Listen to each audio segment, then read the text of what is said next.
Hello, beautiful humans.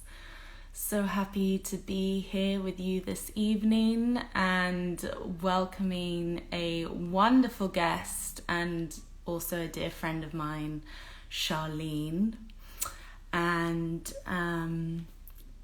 to give you a little background, we actually met randomly here in Barcelona before we found out that both of us were even coaches, and a wonderful friendship has formed since then. So she's just popped up on the screen. Hello. Hi, everybody. Hi, Ali. How are you?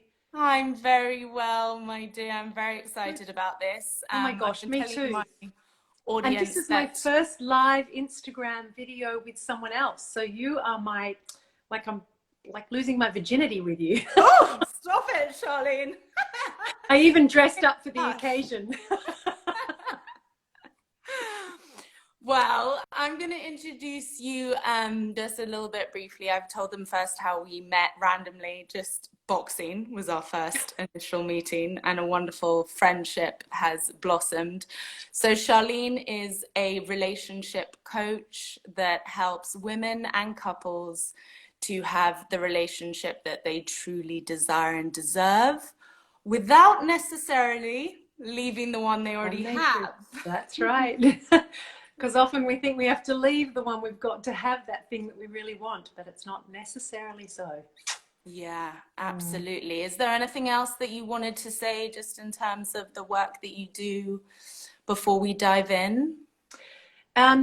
I think actually we should just dive in, because I think really through our conversation, some of that comes up, and I appreciate the beautiful introduction that you've made Let's of me. Thank you. And yeah, and just that I love the work that I do in around relationships and intimacy, and the opportunity to help people transform that idea that relationships, especially long-term ones, have to end up being boring and dead after a while, and just really transforming that kind of experience for people, as well as that concept. So yeah. Let's dive in and see. Beautiful. So let's dive in.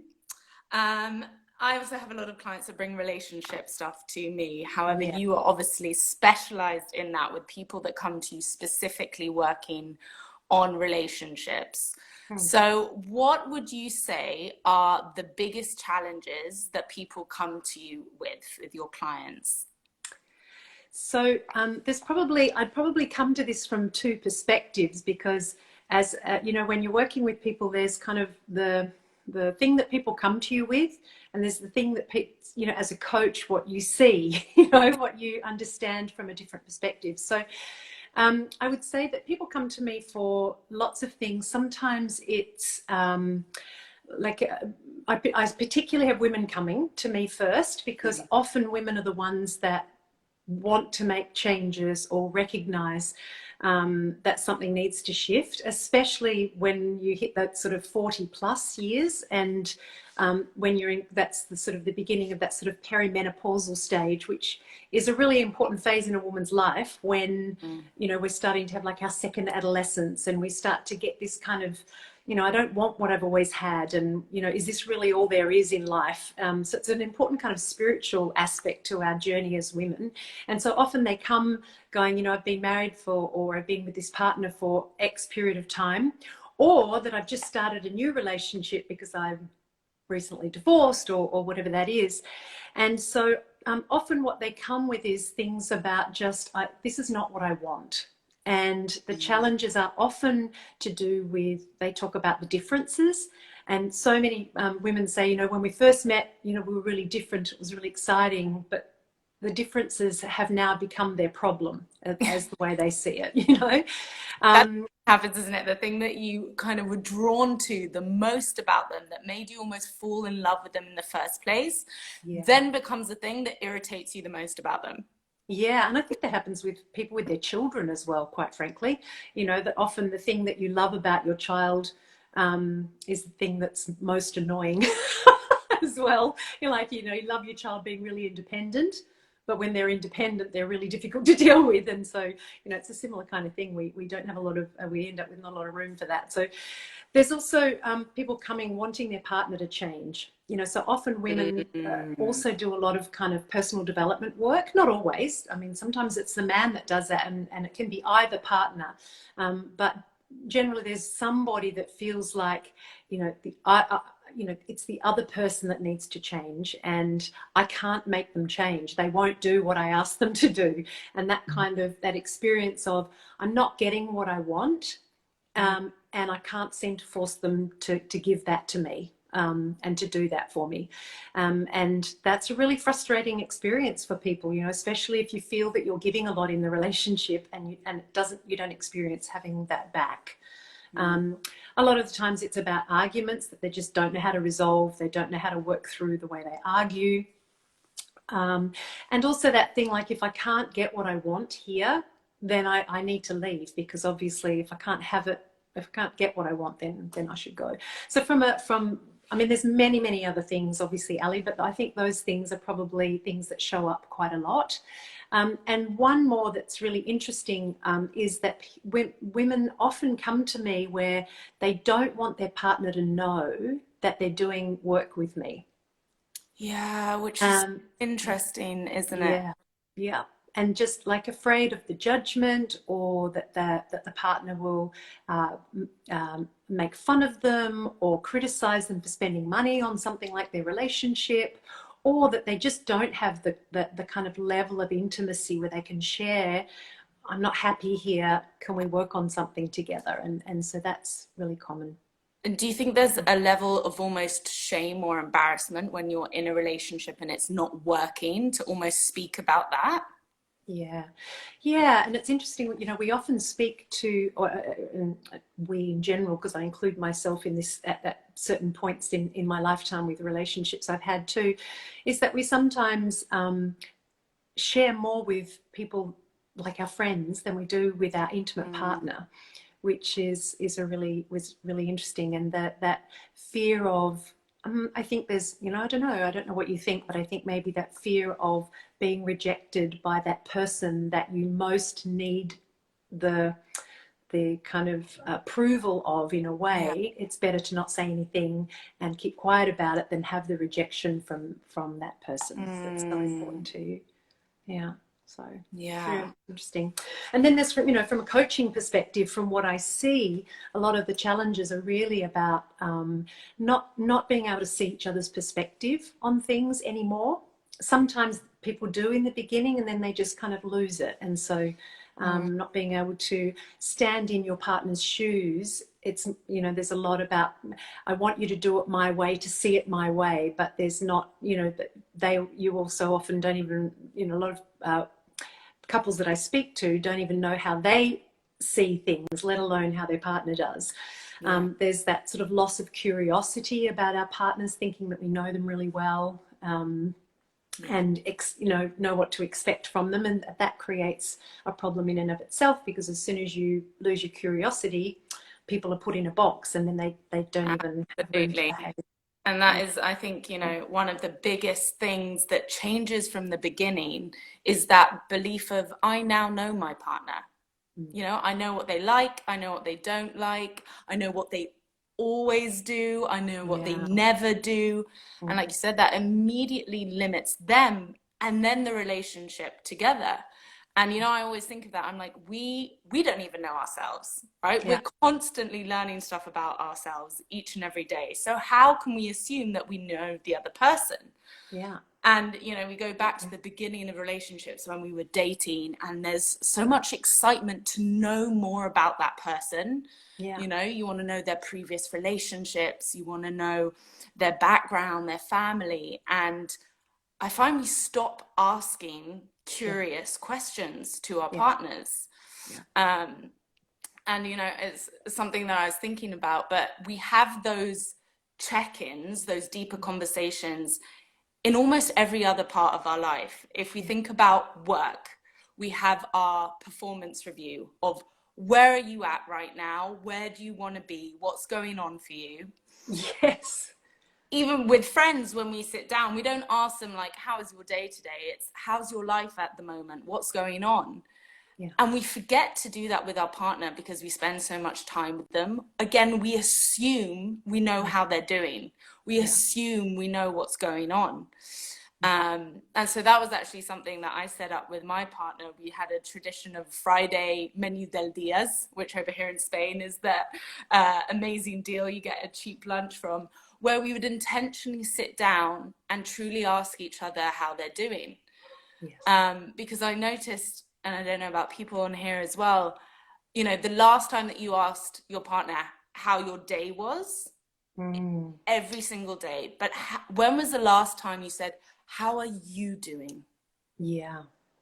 Yeah, so beautiful, Ali. It's a really beautiful thing. And, I think sometimes too, we don't even do that for ourselves, to be fair. I mean, I think often a lot of people experience a lot of things like, anxiety and stress, and we don't even check in with ourselves very often. To say, how am I really doing? There's someone wonderful, Jessica Breitenfeld, who we both know, who is also a coach, and I sent her a message recently to ask how she was, because there's been some changes in her life, and she took a while to respond, and then she shared with me what she felt, and she said, oh, sorry it took me so long. I'm in the habit of always just checking in with myself when someone asks me how I am, because often we just kind of respond. And so, if we don't even know for ourselves, then we forget to even, ask that of our partners and include that Yeah, in things. And it's so important. And absolutely. I had a beautiful woman that I spoke to who's, done a lot of work on herself and things. And she and her husband had been having some challenges. And we had a conversation. And after the conversation, she got off the phone and she told me later that she realized that in the 18 months that they'd been having these difficulties, she had never asked her husband how he was experiencing or feeling about what was going on between the two of them. And they had a really, for all intents and purposes, a very healthy, loving relationship for a very long time. We're talking like, 18 years or something. And then she was like, wow, she said, I was so focused on my own shame and upset and anger and Mm-hmm. frustration about what was happening.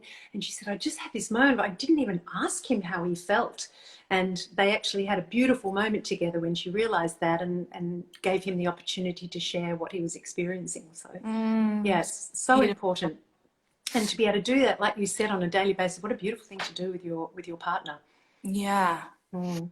No, it's really helped us for sure. Mm. So the other thing that I was curious about, because you touched on, was when you're wanting the other person to change, right? Mm. I would be happy when he Yes. does X, Y, and Z, she Yeah. does X, Y, and Z.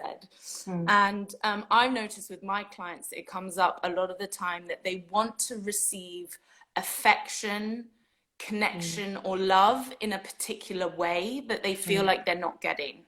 Yeah. So, for example, I've had quite a lot of clients that really value the verbal expression of love, Mm. that occasionally their partner isn't at the same level of, and they find that really frustrating. Mm. So, I'm curious, what would be some of the ways that when there's a different, and we talk about love languages quite a lot, there's people have different languages, and one person feels like the other partner is not showing up, not expressing or connecting in the way that they want to. Yeah. Oh, it's such a great question. I love it. There's probably several ways to answer that. I think the first thing for a couple when that sort of thing is happening, because I work with not just, I do work with the love languages as well, but I work with a much broader way of viewing our relationships as well. So there are 10 love styles as well, that things like that we have 10 styles, and usually there's more than two. We usually sort of two or three that we like the most, or that we come from the most. And so you have like the geek, the kind of person who geeks out on dates, wants to go to museums and libraries, or maybe have a date playing games and stuff like that, which would be the kind of the geek love. And then you have the people who there's, as I said, 10 of them. I won't go through all of them, but there's the sex goddess So somebody who, you know, is very sexual and that's their expression of love. Or you have someone who, for whom their love style is that as long as other people are around, I can share my love. You know, so being able to, you know, those people that go, oh, let's, you know, go for a date and bring all our friends, you know, and the other person, if they're not someone who celebrates love in that way, are like, no, I want all the attention on me. So there's lots of ways to understand each other, and there's also I use a lot about human needs and being able to understand what your needs are and what the other person's needs are. And so understanding that perspective is really, really important, and then helping couples to be able to, what would it look like to to give to my partner, and understanding that when you give in a way that the other person can receive, then they are much more likely to give to you. So none of, you know, I always tell my clients, they come, you know, I want to change my partner in some way, and helping them to understand that if they change the way they interact with their partner, they can't change their partner, but they can influence. And so even just by being willing to try things in a different way, try things in a way that help to meet the needs of your partner and yourself at the same time, which is really challenging for a lot of people, because that kind of win-win is not how most people interact. It's like, you know, how can I get what I want? And if I can't get it by asking directly, I'll manipulate my way around it, you know. If I ask really nicely, or if I, you know, ask quietly, or, you know, just, so there's lots of ways to do that. But this idea of being able to really look for win-win comes from this understanding each other and being able to meet each other in the middle. And also that when you expand, and you said this yourself, but when you start to expand the way you can experience things, you have a lot more likely chance of having what you need. So for example, even within the idea that we have a love language, we're often really limited. We have kind of rules and beliefs around how we can experience love. For example, love is an example, but it could be any emotion that you want to experience. So, you know, I can only feel love when my partner does X, Y, Z at such and such a time. And we're often quite unaware of those rules that we have. They're kind of in the back. And if you, as a coach, you know, you ask questions, and I've had clients go, oh my God, no wonder I didn't feel loved, because, you know, it had to be, you know, this at that time, I had to be told I'm loved 10 times a day, and every time he sees me, and he had to touch me every time we pass in the house, you know. And so when she got all that list out, she was like, oh my God, no wonder I never feel loved, because he doesn't touch me every time he walks past me, you know. Yeah. So starting to expand, learn about those rules, and then start to expand our ability to experience what we want. What we want to experience. Yeah. There's many ways to feel loved, and starting to look for what those could be, and how you might be able to appreciate what your partner already does for you. That's an expression of what it is that you want to feel. I love that, because I remember I had a client, again, who was really seeking that verbal expression of love. And she was saying, you know, he doesn't show it to me. I don't experience it that way. And like you said, we express and want to receive love in our specific way. And so I literally got her for 2 weeks to track down all the ways in which he's showing love in a different way. Very nice. And afterwards she came back and she was like, well, you know, he does this for me. He does small things, like he does the dishes. He asks if I'm okay. And that's his way of expressing it. And it's interesting. It's something we talked about before. But the way we want to receive it from someone else tends to be the thing that we give to them. That's right. Yeah. Right? Rather than going, okay, they appreciate love in this way, and doing it something that actually for us might feel more difficult. We do it in our way. That's right. So that's why it's so important, like you say, in being able to understand how they want to receive that love, and being able to do it in their way, and then also getting that back. Absolutely. And I think also too, you know, I often meet as in the initial phases when I'm working with people, there's often a lot of resistance as well, because often, particularly women, they often give a lot in a relationship, Mhm. and then they come with like, what, you're asking me to give more, you know, Shouldn't and be it's, me. They should be yeah, doing it. exactly. And that's that thing of, yeah, I'm already doing my thing. Like, Yeah. where's his bit? And what's really beautiful is when you start to give to your partner. And again, I step more, not just within those 5 love languages, because there's many more aspects to how we experience things and perceive things as well than just the 5 love languages. And it's a beautiful place to start. But when you start to give to your partner in a way that they can receive, there's this magical thing that happens, and Mm. that they start wanting to give back to you. And what I find with a lot of women is that you know, I have several women that I'm coaching at the moment that say things like, I know that I shouldn't be nagging and pushing, but it's the only thing I know how to do to get them to do what I need, what I want, to feel loved and respected, which, you know, it's quite moving, and it's quite Mm. funny as well, because if you can realize that, you know, usually what I say to them, so, you know, how well is that working for you? And they go, well, not that well, but I don't really know what else to do. And so, Yeah. but when, you know, I have a beautiful story. This is one of my favorite clients. She's been married for over 20 years. She's got teenage sons, and she and her partner just don't really talk at all about anything particularly. And they both have their separate roles in, you know, she takes care of the home and the family. He works in a very important job, and he comes home and he's not really necessary at home, you know. So he because she takes care of everything at home and makes all the decisions. And you know, that they were feeling very distant from each other. And she's another person who didn't want to tell her husband what's happening, that, you know, that she's doing this work.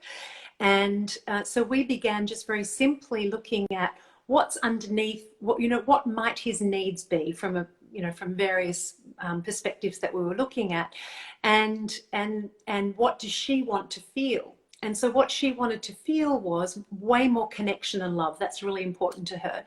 And we through kind of a process of talking about the way he is, the things that he does, etc., you know, we realized that, you know, feeling important is really important for him, like feeling special. And so what she did was I got her to take a very, very, very small, simple action that was her creating love and connection with her husband. So creating what it was that she wanted, but doing it in a way that made him feel important. And it was very simple. It was when he came home from work, she was to go to the door and give him a hug and tell him how thrilled she was that he was home, or in her own language, and how grateful she was that he, you know, goes to work and takes care of the family financially. And so it was really hard for her, because that wasn't a way that they communicated. But she did it, bless her, and she did it every day for quite some weeks. And in the beginning, you know, I told her to kind of observe him. So like you said, you know, you've got to look for those small things. So in the beginning, he was a bit stiff and like looked at her like she was a bit weird. And then, What do you you know, want from me? yeah, exactly. What are you doing? And then over time, what she noticed was he started holding her for a bit longer. And Mm. then he started kind of hugging her back, and even more. And then, you know, he started kind of looking for the hug when he got home. And really, and there were several other things that we did along here, but she, for over 20 years, she had been organizing her own birthdays. And he'd never ever offered, never done anything for her birthday, just goes along with whatever she organized. And last year, for her birthday, he said to her, I've organised for us to go to the movies for your birthday. And she was like, what? And he goes, oh, and I'm taking you out for lunch first. And she was like, Charlene, what? Look what's happened. And she didn't ask, nothing, but we'd been doing lots of kind of Mm. things around how can she make him feel important and get her own needs met at the same time. And so Right. it's just a really simple example of that win-win. And it's not about giving more, it's about giving in a way where you both get to have what you want. And that requires a willingness as well. Yeah. Beautiful. Mm. Beautiful. And it reminds me also a lot of the times the battle of the ego that comes into play with this, right? Especially Yes. if you're the one in the relationship that you feel like you're giving more and you go, no, this is their time to give. Why should I be the one that changes, right? Mm. And sometimes there's always that battle of, okay, can I let that shrink? Can I still be open to giving in a way that works for both of us? Yes. But such a beautiful example of something that's so small Mm. that just fuses and completely changes the relationship. That's gorgeous. That's about, when we feel gotten, I mean, it's what we all want, right? We want to feel loved, or, I mean, for everybody, there's different things, but it really boils down to we want to feel enough. We want to feel loved. We want to experience being special to somebody else. And, and if we are willing to give that to the other person, not only might they respond in kind, and if they're doing the work with you, then obviously the chances of that happening are much higher. But if they're not working in the relationship coaching, the chances are much higher that they're going to respond in a way that you want. But at the same time, you're kind of getting what you need. And you're talking about that. I don't want to give. Tony Robbins calls it horse trading. You know, I'll do this for you as long as I'm going to get something back. And If yeah, and there's not really not really a lot of place to go with that. That's that kind of 50-50 relationship. And most people talk about, relationships are 50-50. I don't think so. I think relationships are 100-100. you yeah, know, absolutely. and where's my 100 that I'm putting in? Because when you're putting in 50, if the other person doesn't put in their 50, you're effed, really. Right? You And can't get what you want. you also then give up so much of your power of what the relationship is to that other person, rather Absolutely. than going, I have this power to create, to Mm, nourish, to change mm, this. You're mm. going, well, if they're not in, nothing's going to change. That's right. It's that taking that full responsibility for ourselves, isn't it? And I Absolutely. remember a lovely phrase that I love is, you cannot ask of another what you're not willing to do yourself. So if you're Absolutely. saying that you want someone to be more affectionate and give them a hug, and yet you're not willing to walk up to them, do that first, Mm. that's not really a fair request. No. So really being honest with yourself and recognizing, what am I asking from that person? Am Yeah. I actually bringing that Yes. Oh, myself? so right, Ali. And that happens too with, again, I somebody else that I've been working with who says, I'm not getting the respect that I want from my partner. And how she tries to get respect is to criticize him constantly. Yeah. Like constantly, it's he's not doing this, he's not doing that, he should be doing this, he should be doing that, but I want it for him that he does this, and all he gets is negative criticism, and there's no respect. So if what your purpose is for your relationship is to have respect and love, you need to give that too. you know Absolutely. um, Absolutely. and it's hard to see that, and this is certainly, I certainly don't want anyone listening to think that that's a criticism of anybody's relationship. It's just quite normal, Yeah. and it's the thing that needs to shift if you really want to feel what you want to feel. Yeah. And I have a lot of compassion for women feeling that and not knowing how to do that, and the criticisms that they give, because there's Yeah. that all of those things have their reason for existing. Yeah. So with full compassion for that. And also, Ali, I mean, and I would ask this question of you too, really, but not all relationships can be saved either. And in Mm-hmm. all the things that I say about this 100% and giving, that no, some relationships don't work out. Some relationships Absolutely. can't be saved. Do you? Absolutely. Yeah. And I love Esther Perel as someone who's just fantastic on relationships. And she says, there are love stories and they are life stories. And some Mm, people are just supposed to be a love story. Um, very nice. and that there's a difference between that. And so knowing, you know, when you have given that 100%, when you have tried those things and then it's not working, then yes, you know, it may be the time to leave as well. And that would include, you know, and also I'm obviously not talking about relationships where abuse exists. Obviously. You know, obviously an abusive relationship or a relationship with someone who doesn't have the capacity from a psychological perspective to shift and grow and move. I'm not talking about those relationships. I'm not talking about a woman who gives and gives and gives and gives and gives, or a man who gives and gives and gives and gives, and gets treated abusively. We're not talking about that here, quite obviously. Yeah, I love that, what you said. And I think you shared something about that I hadn't read about Esther Perel, which goes back a little bit to what we were saying before about something about bringing your best self. Share about that. Yeah, so we were talking a little bit about things that stop people from having the relationship they truly want.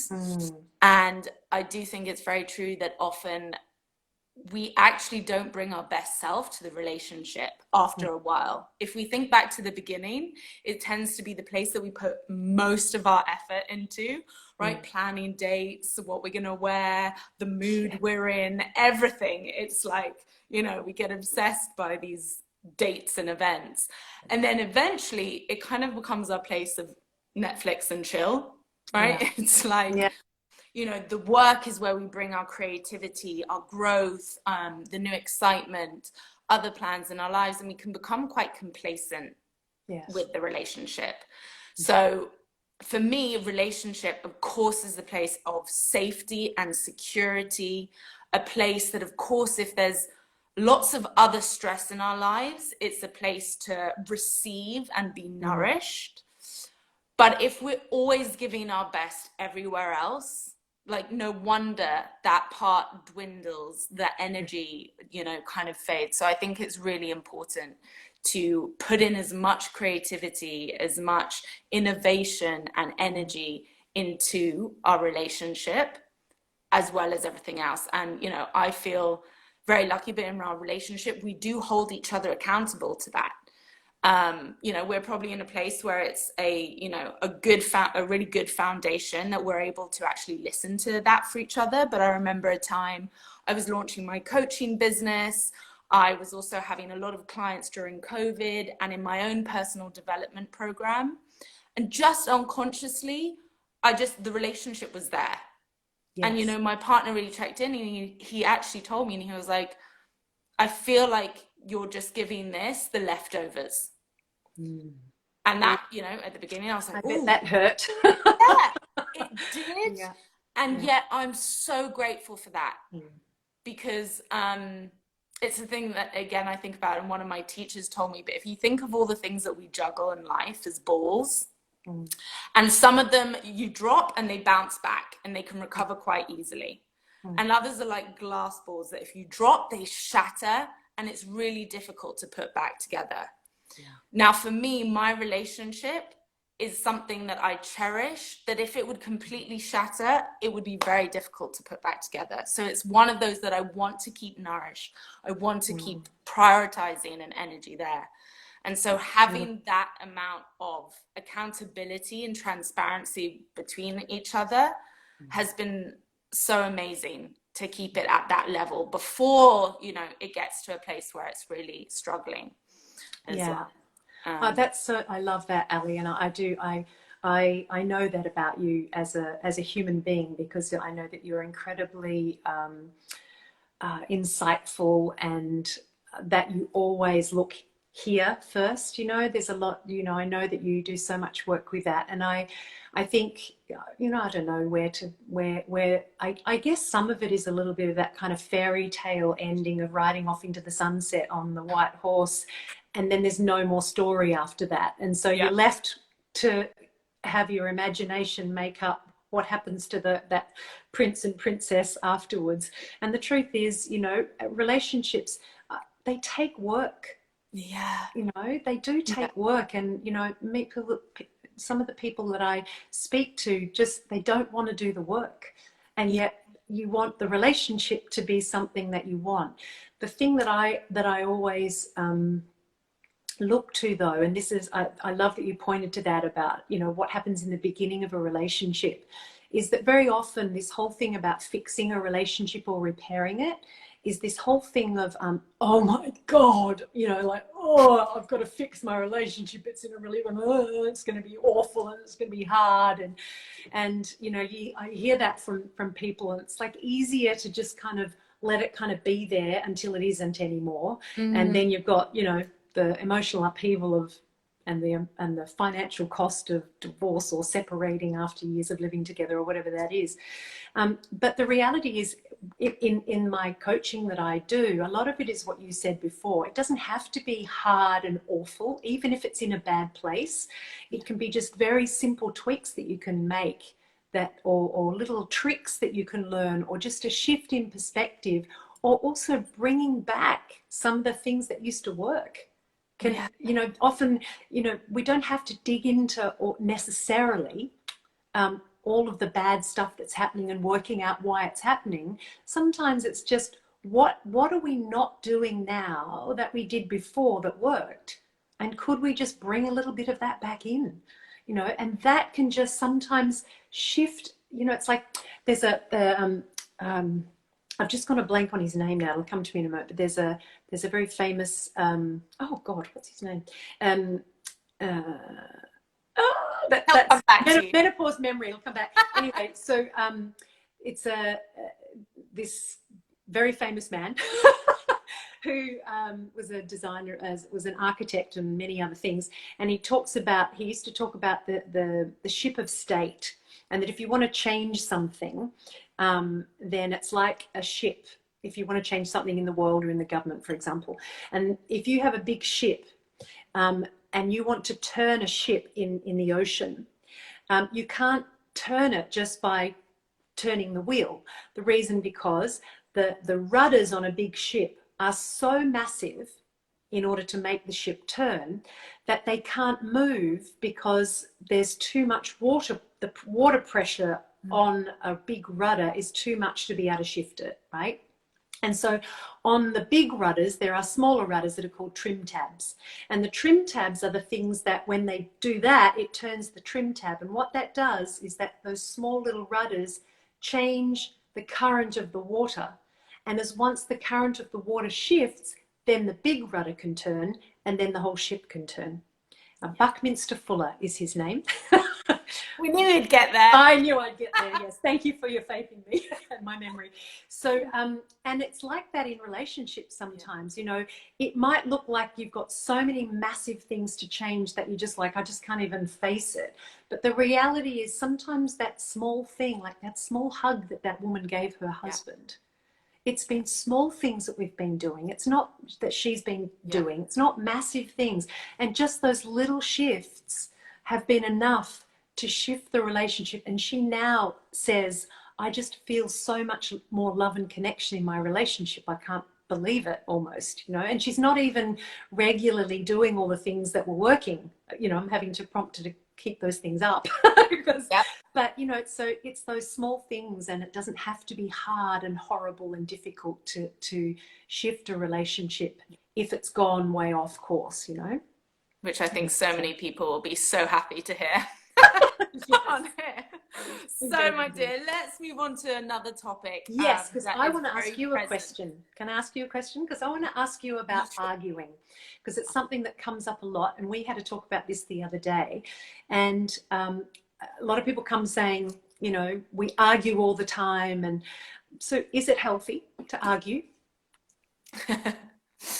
In my opinion, it is healthy to argue, but it's quite closely linked to how we are arguing. So for me, arguing is actually an opportunity to come to a deeper place of understanding, love, and connection between one another.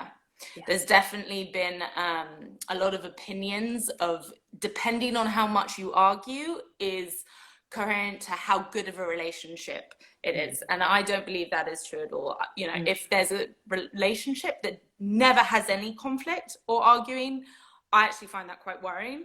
So it is absolutely an opportunity to deepen the relationship. Now, for me, I found if we can get to that place is going to be dependent on our reaction to arguing a lot of the time. And so for me, a powerful shift has been noticing what is my initial reaction response, which often comes from our body and our nervous system. And then when am I in a place of consciously responding? So the automatic response in our nervous system is like our body takes over, right? We come in that place of seeing the argument as a threat and that we need to survive. And so in order to survive, we're going to fight back, or which is the fight response, right? So if someone's attacking us, we're going to attack them back in the same way, or we're going to become very defensive. The second reaction we can have is flight. So that's when it feels too overwhelming. This is too much. Perhaps I'm scared of this argument of what's going to happen. I'm going to leave the room. The third, sorry? You can leave the argument and the moment without actually leaving the room, right? You can also just absolutely shut down, which happens for a lot of people. Yeah, very important.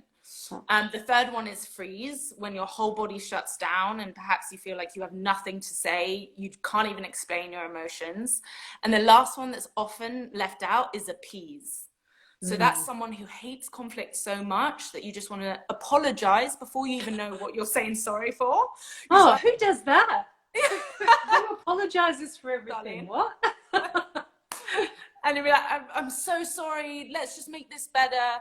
And all of those for me is either making the argument bigger, adding more fire to fire, or ignoring and really not getting to the origin and the cause of it. So when we can notice what is our first automatic response and be able to intervene in that, interrupt that pattern, breathe, either create the space or have your own space to get into the place of responding, then we can come back in a place of curiosity. Yes. Because in arguments, what's shown, it tends to be the anger at the beginning. And as we know in coaches, anger is like the tip of the iceberg of what we see. And underneath is a number of different emotions, which tends to be what we're feeling. Hurt, jealousy, shame, embarrassment, all of these things. So, like you said, like for me, initially, my automatic response was flight. I felt overwhelmed, and in a case, I wanted to leave. And so it takes me a time where I literally feel my body, the blood boiling, to stay there and breathe, calm the nervous system before I am able to respond. For some other people, if you're in the fight state, it may take, occasionally I've been there. There's twice when I've had to remove myself from the argument because I knew what I was going to say would come from a place of hurt, attack, and defense, and not my true self, not my, bigger heart self. It would come from the ego self. So there is a way that we can leave an argument from a place of love. Yes, I love that. We don't leave going, F you, I'm done, I'm out. Yes. We leave going, I notice I'm feeling triggered right here and I need some space in order for me to come back here and talk about it. Yes. So I've done that twice and I've had to voice it and I go, I know I'm going to say something I don't mean and I'm going to regret it later. So I'm removing myself. Give me a moment. And it's actually been proved that our nervous system needs 20 minutes to change our state of being. Okay. So if we are someone that notice we instantly go into the fight or flight and we need that time, voice it, give yourself that, and then come back. Yes. But it's from a place of, I want to resolve this. Yes. I'm in this together, and this is what I need in order to be able to do that. It's beautiful, Ali. And part of that too is that being aware of, that threatening to leave, like I'm done, it's a common thing that people say, look, I'm done here. And as soon as you do that, you break trust, you break, your own, ability to ever come back and really heal that, because that stuff gets stuck in there.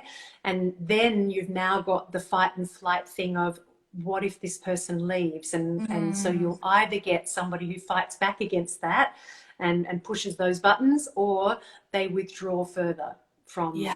you. I worked, I actually didn't end up working with them, but this lovely young couple that I was having a conversation with, and something similar happened for them. And that was that she was someone who needs to talk about things. So when something comes up, she needed to talk about it. And this happens a lot with women, because we are often or especially, not even just women, if you're an external processor, we need to talk it out. And she had a very strong belief that that's the correct way, that's the appropriate way to handle something, is to talk about it until it's resolved. And she had a partner who, for whatever his reasons were, he was an internal processor, first of all. He was also somebody that didn't feel comfortable with conflict, because he didn't grow up, he grew up with, the way that he grew up, conflict was not a comfortable thing. It was an unsafe thing. And so he would leave. And so she would be, going, trying to, but we need to talk about it. We need to talk about it. And he would just leave and then not come back for hours and hours. And so then she would start worrying about where he was, and feeling that he had, like, he didn't love her, and was he going to come back, or was he, had she lost him? But she knew that they should be talking this out, and it just was a disaster. And he, of course, said nothing, because he just went internal with her barrage of things that he couldn't process. And so, one of the things that I had them do was, when it got to that point, that if he couldn't verbalize it, he needed to give her, if he felt he needed to leave and he couldn't say it, to give her some expression that he did love her and he was coming back. And for them to agree on what that would look like. So maybe if he couldn't say it, to maybe just give her a hug and say, I love you, but I need to go. Or to touch her shoulder and smile at her, find some way to communicate to her that he was coming back before he left. And so at least that and you do that with words, I can hear that with your partner. You say, look, I'm going to say the wrong thing. I need to take some time out. Not everybody has words for that. So agreeing when you're not in that experience beforehand on how you're going to process that, how you're going to do with that, and how can you let each other know that you're willing to be in this together, like you said, and that it's not about, if we fight like this one more time, I'm leaving you, or if you don't give me what I want, because that threat creates another entire problem in the relationship. And that reminds me, actually, with my partner, it's quite verbal, but with my family, we have certain people that when they're in a certain energy and it's coming, I know what's going to come out of their mouth, and the energy builds and can get quite aggressive. And so we actually made a peace sign. Oh, when nice. When we feel that that's like a safe word. And it's like just a reminder to breathe before we continue this. Around the family table, there'll be a sign that comes up. Oh, how lovely. To just let them know we're noticing you're in that stage. Now, obviously, that's an agreement to be made, and this is with families, with partners, or anything, but it's a lovely way, again, to just keep in check that state of the nervous system as well. The other thing that has been really useful and also very hard at the beginning was the battle between the ego and the heart in arguing. Because what I've found is when we're in arguing mode, if we're in one of those states of the nervous system being activated, we're often operating from our ego part that essentially wants to be right. And that's when we're in the place of he said, she said, this happened, this happened, and we're concentrating on all the details. And a lot of the time, and usually the past as well. We bring all of the past in as well, right? Yeah. Oh, our whole story. And do you remember that time 5 years ago when that happened, etc. And so obviously there are times when you don't resolve it in the moment, and people become split, and you may go into different rooms. You have some time apart, and I know in that time, I constantly have this conversation between like my ego that wants to be right and goes, he's going to walk back in the room. I'm not going to him. I'm right. And then I have the place of the heart, which is choosing the relationship and the choosing Yes. love. And there is a time where we can be with our ego and let our ego win, that needs us to be right but creates more distance, more conflict and tension, or we walk back in the room and choose our relationship and love. Oh my God, I just love it, Ali. Yes, yes, yes, yes. It's so true. Yes. And it hurt, I tell you, like the moment I get up, my ego's like, oh, no, but he should have walked in first. I can feel it boiling. But the minute I open the door and I'm there and I go, okay, let's try this again. And really importantly, is the time where I take responsibility for how I've contributed to that, even if I think I'm right in some way. Yes. And it instantly dissolves the tension, opens up the space. And when one person says, I'm sorry, this is how I've contributed, it's very difficult for the other person to stay in that place of attack and defense, and they tend to open up in that same place. So for me, every time I walk away and I'm in that place, I remind myself, do I choose my ego and being right, or do I choose my relationship and love? Oh my God, I just love that. And Ali, I think that's another important thing too that when I'm working with my clients is create, you have that already very clear. For a lot of people, they don't have that clarity, and helping people get like choosing what is my purpose for my relationship, or what is my purpose for myself in the relationship. And when you have that, which is exactly what you have, I choose my relationship, I choose my purpose. My purpose for my relationship is to have love, respect, and whatever that is for you. People create their own, and you can create your own, or you can create one together, and and just having that as the thing that you return to in those moments, so that you've got a sentence that you can articulate that reminds you of what's more important than being right. And I just love what you've shared. It's just so very, very powerful, really challenging. But the thing is, it gets so much easier. At the beginning, it's so hard, but like most people know that if you're in conflict and you're separate and you're saying, I'm not going to resolve this, they're working in our bodies. We still feel it in our nervous system. And so when we reduce that time of being in that conflict, it's worth it every time. You go, why haven't I done this sooner? But it is a practice, just like going to the gym, just like doing everything else.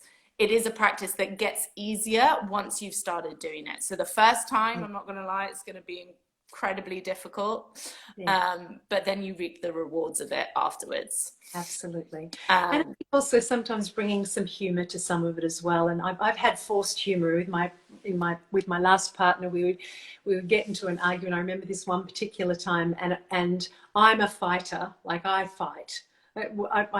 I filled out this thing on a dating site once that says, if there was a zombie attack, would you fight or run? And I'm like, oh, definitely I would fight. That's why we met at boxing, Sharlene. That's right. Exactly. I got to tell you, when I started boxing, I used to dream at night that I ran into like men that tried to mug me, and I would box them. I used to dream about it. It was amazing. I was like, bring on someone to attack me, would you? Because I want to practice my moves. But anyway, so fighting is definitely my thing. But in this particular instance, in this particular one time, I remember I just got so angry that I had to remove. So I could count the number of times I've left an argument in the same way that you could count the number of times you fight. And this particular time, it was evening. And I got so angry, and my ex-partner was someone who doesn't fight. Well, he fought back a bit, but his normal way is to just kind of calm things down. And we were both just so angry. And so he grabbed a pillow and he went out to sleep on the couch. And I was like, we kind of fought over who was going to go and sleep on the couch even. Like, it even just got to that stage. It was so ridiculous. And anyway, so I'm lying in bed and I'm tossing and turning, I'm fuming. And all of a sudden I hear this massive crash in the living room. And I go in, and the sofa that we have is a sofa bed, and when you open it out, the back part doesn't have any support underneath it. And he's quite a solid bloke, and he had rolled over, and the thing had collapsed, and he was on the floor, and he couldn't get up. And I walked out, I was like, what happened? And suddenly, interesting is it, like, I couldn't have cared what happened to him before that, but as soon as I heard a noise, I was like, are you all right? And we just, like, lost it. We were laughing so hard, and from that place we were able to say sorry. I was able to, it just brought down that nervous system that you were talking about, to be able to say, I'm really sorry, I was being a total pal. And he was like, no, I'm really sorry, because I was and so sometimes we get so serious about this stuff, and that's why I love what you're saying, that kind of arguments are important, that if we know they're important, how can we bring some levity to it? And I teach some games to some of my clients about how to kind of play with your argument and turn it into a game that becomes something that you can take, what you know about each other and the way that you fight or flight, and turn it into something that kind of brings down that nervous system, and you can have some fun with it as well as a result. I love that. We have something simple that after we argue, and if there's still a bit of tension, one of us just goes, so are we friends now? Are we friends again? Are we there yet? And it just brings everything down to a simple place of that. I love that. Okay, so we've almost gone to an hour, my dear, as I knew. No! How is that possible? I love talking to you. Last questions I wanted to ask you. So one of them, because it happens, and clients have come to me for this as well. If I no longer feel attracted to my partner, we're not having sex as much, there's not as much of that sexual desire or chemistry, is there something wrong with the relationship? Should it mean it's time to leave? Ooh, what a good question. And a big one. Gosh, there's so many ways, so many bits to that, really. It's really common for relationships, for intimacy to disappear. And I know we've got Sandra Klostermans is on with us today too, is a tantric massage therapist, and she talks about this a lot. But also I come from a perspective of what happens after 40 with women quite commonly. When women start to go into that kind of perimenopausal period, they lose sexual desire. There's often pain on sex. There's dryness, and that creates the rejection that experiences. There's also men that have challenges with erectile dysfunction for a whole variety of reasons, and that also brings so much. So much shame, guilt, anger, frustration, all of those things. And often what people fear, both sides get, if I'm not sexually attracted to my partner, then I'm obviously not in love with them. And what is beautiful to know is that sexuality and sexual attraction is so much bigger than we give it. We talked before about expanding our options to feel what we want to feel. It's exactly the same in this area. So most of us have one way of feeling desire, and it's through penetration. If we're not having sex is penetration. But intimacy, which is often required for sex to be especially in a long-term relationship, is necessary. And intimacy is so much bigger than just intercourse. There are so many ways to be intimate with each other, and starting to explore that. And often for us, we often don't know ourselves what that is. Totally. Like how do I feel pleasure? For most of us, and often, it's not even that sexual. If I don't want sex with my partner anymore, as often as Sandra Klosterman says, it's not that I don't want sex, it's that I don't want that sex that I've been having for, a number of years. So it's starting to explore some of those areas. Also, this kind of intimacy and gets affected by lack of trust. Lack of trust comes from couples fighting and criticizing, or not stepping up for each other, not putting each other first. And when trust goes, so does intimacy. And when there's no Feel intimacy, safe. Safe is that's number one. exactly safe. Especially for women, to allow your body to fully relax Yeah. and experience pleasure. The Yeah. foundation is safety. So if that is gone, the Yes. body is going to be in a place of tension. There's Yeah. going to be that conflict. That's something I've really found, with women. Yes, absolutely. With everyone, for sure, Yeah. but women specifically. And it's interesting you're saying that is often, we're wanting that sexual pleasure and desire, but there's been a change in kind of before women's sexuality being owned by other people, being defined by other people. Definitely. Now it's been more open that we're able to claim it for ourselves, but there's also this kind of space of ourselves not quite knowing what That's we right. enjoy, what we like. So how can Yeah. we assume our partner to as well? Mm. And the other thing that we were speaking about is just like in relationships, sometimes wanting someone else to do that for you, like expecting I'm going to be attracted to them, or I'm going to be turned on when they do this. Yes. That actually it is something that we can do ourselves. Yes. And It's like handing over that feeling of being desired and sexy to somebody else. Yeah. And Mm. I found so often, with my clients and everyone else, that it's closely linked to how we're feeling about ourselves. Definitely. Of You course. Yeah.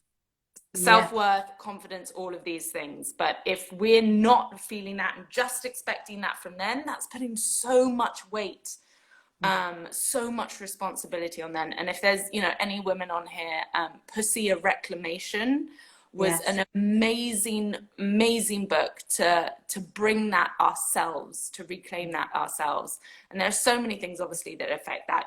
Stress is a huge one. How much we're in our minds versus how much we're connected to our body.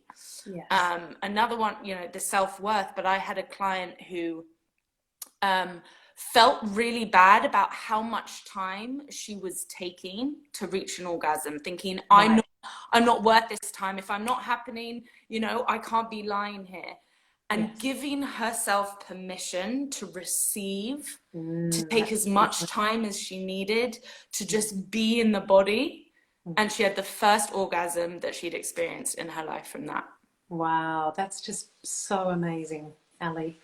And I think what you're saying is so absolutely important, and not only from a woman's perspective, and we could go down the tunnel of that thing about receiving, especially when there's been abuse and all of those kind of things, but that the ability to communicate this stuff is so important as well, not in the bedroom at the time, but talking about it outside, after, before, so that you're not in that heightened state of there's nothing worse than going, oh, ow, that hurts, when you're in the middle of it, so being able to communicate those things. And men too have that need, if they don't feel attracted to their partner anymore, that's really challenging, and both partners have to work at finding what's sexy in themselves and what's sexy about their partner, and rebuilding that, in a way.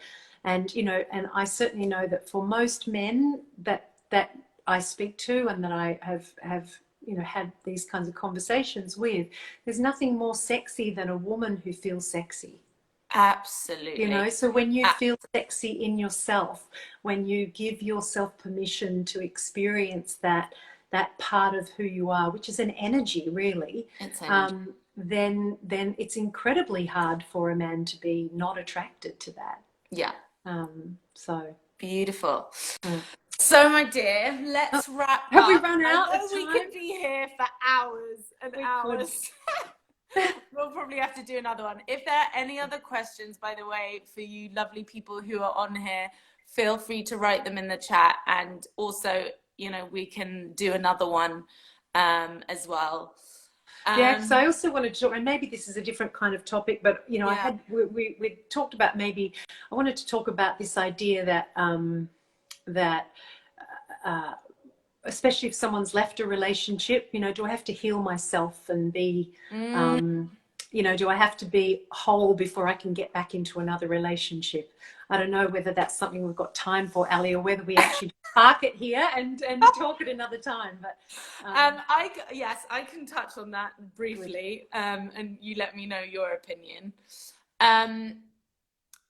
For me, the idea that we have to be perfectly healed, perfectly confident, complete before we enter a relationship, if I hate to say, is bollocks, because to me that doesn't exist. This place of perfection, and it fuels a belief of not being worthy. Right? So unless I'm 100% confident I'm not worthy of being loved, unless I have no baggage and no wounds, then I don't deserve to be in a relationship. That is something that I think is quite a damaging kind of belief and theory to have. However, do I feel like there is a certain amount of healing to do by ourselves before we enter relationships? I do. If we have been in a relationship, you know, for years, and we feel like our identities have been fused, that we lost a sense of who we are, and we need to reclaim that, that's something to do before we re-enter a relationship. Yeah. The same thing with some people, and they notice those patterns of constantly moving from one relationship to another, or constantly choosing the same type of person that's not giving back what they really need. Then there's a pattern there that takes a time of looking in and looking. Definitely. So for me, there is an important part of healing to do by ourselves, but we are humans that bring all of our stuff with us. And I feel like there's some healing that is actually meant to be done in relationships. Totally agree. So we heal the things in relationships that actually we couldn't do by ourselves alone. Yes. And I don't know about you, but like the first part after I split up from a 7-year relationship, being by myself is so incredibly difficult. And yet I knew that's what I needed to move on into other relationships. So I gave myself that time. Yes. Then there was a point in which it was pretty easy to be by myself, right? You can kind of choose who I interact with, how often. If someone annoys me, I can just remove myself. Yes. And the relationship becomes a deeper level of being a mirror, a deeper level of honesty, transparency, being met with that stuff that's underneath that you didn't have to do by yourself. So it can be, That's really beautiful. It's true. And, you know, like there's, I meet women who say, you know, I'm done with relationships because, you know, I'm happier by myself and, you know, I just want to be on my own. And it's a totally valid choice, a totally valid choice. And my question is always, is it because it's too confronting to be in a relationship? Is it that you haven't found what it is that you need to shift in order to have the kind of relationship that you want? Because you've had repeatedly the same kind of experiences, and so then you're not doing that again. And yet I also truly do believe that I do believe that we are, as human beings, destined to have that some kind of connection. It may not be forever. Like, you know, is it, I had someone ask me the other day, do you think there's something called like soulmates? And that's another whole conversation. But, you know, I do think that we are meant to be in couples. At least as humans.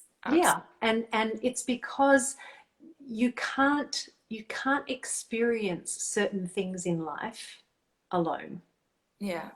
That relationships bring up stuff in us that has, as you said, the opportunity to help us be bigger human beings, evolve, to be something more than just who we are on our own. And you cannot get that by yourself. You know, it's like going into a cave to meditate and then come back into the world, and you know, you're going to get triggered by stuff. You know, you're going to get triggered somewhere, so may as well, you know, work it out inside a relationship as well. And you know, making that space a beautiful place is important. But I agree with you. I think there are times to do some work on your own for sure. And you can do that work on your own inside a relationship. But Absolutely. ultimately, for some people, they need to leave in order to make that happen. But those triggers will probably reappear even so when you come back, and it's got to be worked through with that other person. So Yes. beautiful. So All let's right. wrap up, my dear, with if someone, for example, is struggling in their relationship at the moment of not feeling connected, not feeling that intimacy, is there one small practical tip that you could suggest to them to begin nourishing that or expanding that love that they're experiencing? Oh, you ask hard questions sometimes. One small thing. Oh, I would, you know, um, I would say, first of all, the very first thing is to find what is it that you really want, because often people are talking about what they don't want, and being able to articulate what it is that you want is a start, and then so learning to articulate that, often have that kind of purpose for your relationship. And then I would say, take one thing that used to work. I mean, I don't believe in many ways, I don't believe in sort of giving advice. I'm not Yeah. an advice person. I give ideas and tips, but really, if you think about something that lit you up when you were early in your relationship and add it back in. Lovely. Really. Love it. That, or find ways to have more fun together. Go on dates. Look in each other's eyes. There's a beautiful exercise you can do if you want to if you're not feeling connected, sit back to back and breathe together for 10 minutes. That is a really beautiful way if you want connection. So there's all sorts of different things you can do, but I really think the biggest thing would be, think of something that used to work and do it again. Yeah. Bring it back. It works. It's simple. Bring it back in. Reignite. Absolutely. Yes. And don't wait until everything's desperately terrible before you start making changes. Yeah. Make your relationship a priority. If you have that strong base, you can do all the other things. As you said, don't bring your best self to your relationship, not just to everybody else. Yeah, I love it. beautiful. Well, I'm Thank going you. to leave it there with you, my dear. I know we could chat for ages and we'll probably jump back on here, but thank you so much for coming on and sharing your wisdom, and for every one of you who have joined here tonight. As always, such a pleasure. Let us know if you have any other questions, if there's any other way that we can support you. We will come back for you guys. We will indeed. Sharlene, it's been an absolute pleasure as always. Thank you for everything you do. Thank you so much, and thank you for what you do, and thank you for having me here. There's been a total delight. You are a delight. I think you're just the bee's knees.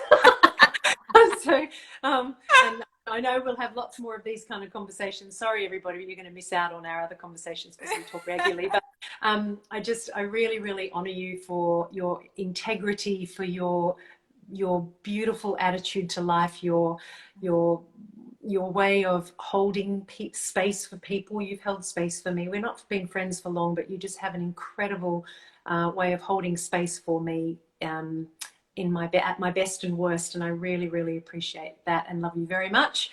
And thank you for this incredible opportunity, and for breaking my helping me lose my virginity on a IG conversation.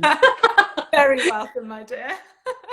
And thank you to everyone for all your lovely comments. I've been kind of reading them, but I couldn't pay too much attention because otherwise I would forget what Ali had said. You've done a very good job. Post-menopause memory, but lovely. Thank you all very much for being here. Have a lovely evening, everyone, and we'll connect again soon. Take care. Bye. Bye.